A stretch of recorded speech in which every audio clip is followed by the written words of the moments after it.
इतने टाइम बाद बीटीएस का कमबैक हुआ है, लेकिन फिर क्यों बहुत से फैंस बीटीएस को छोड़कर जा रहे हैं?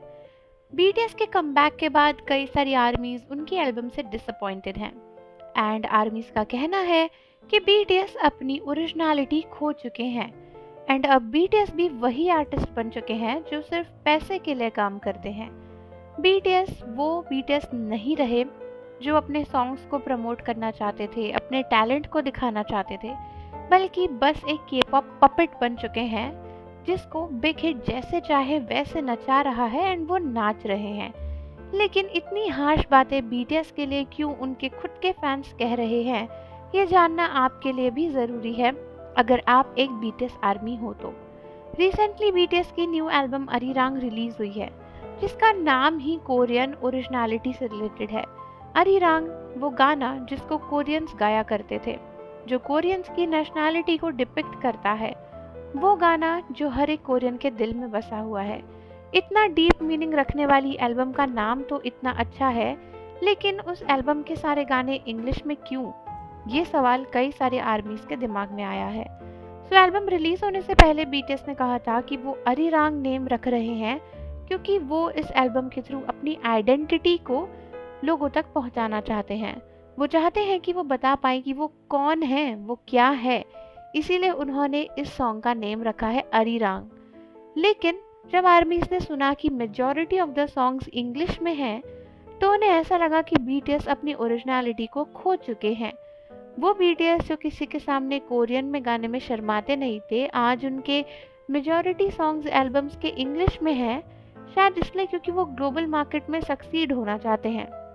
कई आर्मीज को ये काफ़ी वियर्ड लगा कि किस तरीके से बीटीएस के सॉन्ग्स में रैपिंग पार्ट भी इंग्लिश में है एंड वोकल्स जो गाने वाले हैं वो तो इंग्लिश में हैं ही। इसके सिवा बीटीएस का जो लीड टाइटल सॉन्ग है स्विम, वो पूरा गाना इंग्लिश में है, जो कि काफ़ी वियर्ड बात है क्योंकि इतनी बड़ी एल्बम का टाइटल सॉन्ग जिसका नेम अरिरांग है, जिस एल्बम का नेम अरिरांग है, उसका टाइटल सॉन्ग का नेम भी इंग्लिश में ही है एंड उसका मीनिंग भी इंग्लिश में ही है एंड पूरा सॉन्ग इंग्लिश में है। सो कई आर्मीज को लगता है कि अब बीटीएस ओरिजिनल बीटीएस नहीं रहे। कई सारे आर्मीज उम्मीद करी थी कि इस बार हमें ऑथेंटिक बीटीएस वाले कोरियन सॉन्ग्स मिलेंगे, लेकिन ऐसा नहीं हुआ।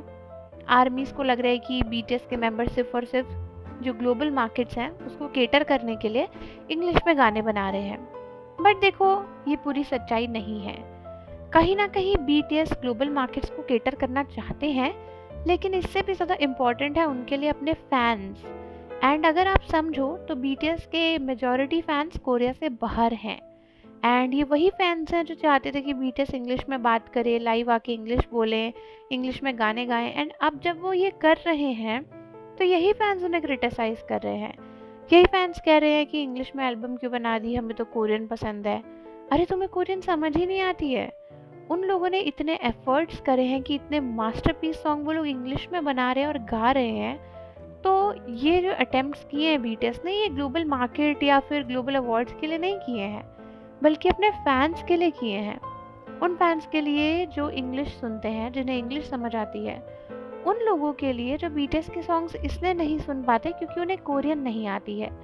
कई सारे आपने नॉन बीटीएस आर्मीज देखे होंगे जो आपका सजेस्ट करा हुआ गाना भी नहीं सुनते बीटीएस का, बिकॉज वो कोरियन है एंड वो कहते हैं कि यार इंग्लिश होता तो सुन लेता। तो हाँ, ये बात सच है कि इंग्लिश सॉन्ग से ग्लोबल रीच मिलती है, लेकिन वो ग्लोबल रीच कहीं ना कहीं बीटीएस फैंस के लिए ही एडवांटेजेस है। बीटीएस के लिए तो जो भी फ़ायदा है वो है ही, लेकिन अगर वो इंग्लिश में गाने बना रहे तो फैंस के लिए अच्छा है। आप इजीली समझ सकते हो, गा सकते हो, लोगों को सुना सकते हो, लोग उस पर वाइब कर सकते हैं। लैंग्वेज बैरियर एलिमिनेट कर रहे हैं बीटीएस। एंड जो भी लोग कह रहे हैं कि बीटीएस बिग हिट के पपेट बन गए हैं, उन्हें जो करना है वो कर रहे हैं, तो ऐसा नहीं है।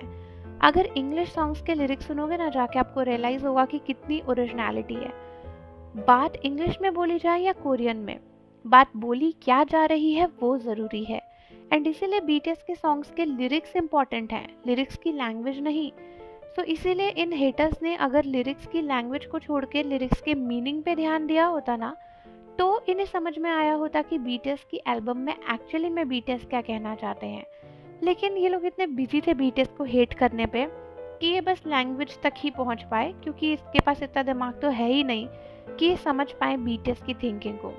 सो आप लोग कमेंट्स में बताओ कि क्या आपको भी लगता है कि बीटीएस चेंज हो गए हैं, उन्हें कोरियन में सॉन्ग्स बनाने चाहिए थे एंड इंग्लिश में नहीं बनाने चाहिए थे। बाकी अपने व्यूज़ कमेंट्स में बता के जाना। मिलते हैं आपसे अगली वीडियो के साथ।